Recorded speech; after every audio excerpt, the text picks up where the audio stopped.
இப்போ நம்ம செஞ்ச போய் எப்படி சாப்பிடுவோம். சூடாக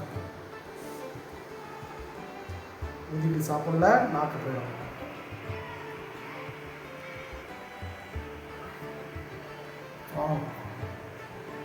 சூப்பராக இருக்குங்க, நீங்கள் ட்ரை பண்ணுங்கள்.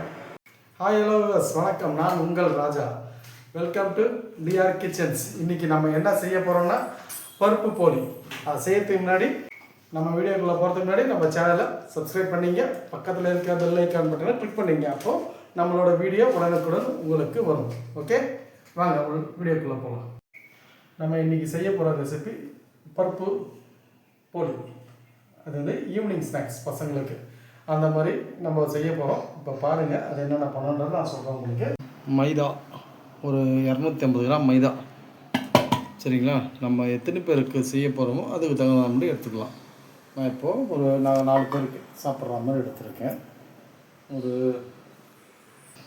1/4 டீஸ்பூன் மஞ்சள் தூள். அது ஏன்னா அந்த கலர் வர்றதுக்காக. தேவையான அளவுக்கு உப்பு,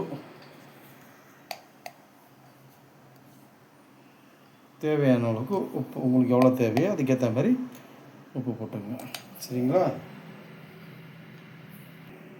நெய் ஒரு 2 டீஸ்பூன் நெய் ஊற்றுறேன், சரிங்களா? நம்ம நெய்யில் அது அப்படியே பரட்டுவோம்.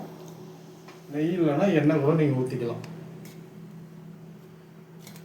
அது போட்டுங்க. கலர் வரலன்னா கொஞ்சம் மஞ்சள் தூளை ஆட் பண்ணிங்க. இதில் தேவையான அளவுக்கு நம்ம சப்பாத்தி மாவு எப்படி பிசைகிறோமோ அதே தான், நல்லா சாஃப்டாக பிசைஞ்சிங்க. நல்லா உருட்டியாச்சு. இதில் நம்ம கொஞ்சம் எண்ணெய் ஊற்றி அப்படியே ஊறட்டும். எண்ணெய் ஊற்றி ஊற விட்டுட்டோம்னு வச்சுங்களேன். நல்லா ஒரு மணி நேரம் ஊற விடுங்க. ஊற விட்டிங்கன்னா ஓகே, நல்லா சாஃப்டாக வந்துடும். அதுதான் ஓகே, அவ்வளோதான், முடிஞ்சிச்சா? அவ்வளோதான். ஒரு மூடி போட்டு இதில் ஒரு மூடி போட்டு அப்படியே மூடி வச்சுக்கணும். கடலைப்பருப்பு ஒரு 200 கிராம் எடுத்துருக்கோம். 200 கிராம் எடுத்து ஊற வச்சு குக்கரில் போட்டு வேக வச்சு நல்லா மசிச்சு வச்சுருக்கேன். மசிச்சு வச்சு காய வச்சுருந்தா தான் நல்லா இருக்கும், தண்ணியாக இருக்கக்கூடாது.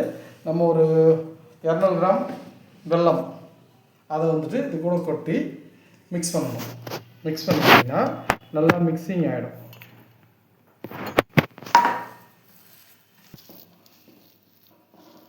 ஏலக்காய் தூள் நம்ம வச்சுருக்கோம் ரெடிமேடாக, அதை ஆட் பண்ணிக்கிறோம், சரிங்களா?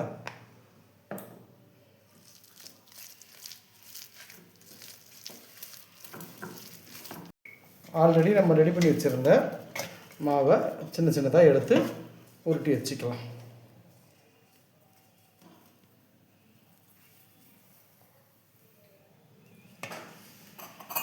இதுக்கு கையில் கொஞ்சம் எண்ணெய் தடவிட்டிங்கன்னா ஒட்டாமல் நல்லா வரும்.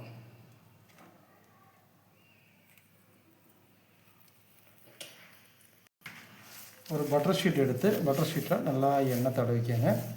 ஏன்னா உங்களுக்கு நல்லா அழகாக கையில் ஒட்டாமல் அழகாக வந்தால் அப்படியே எடுத்து போகிறதுக்கு நல்லாயிருக்கும், சரிங்களா?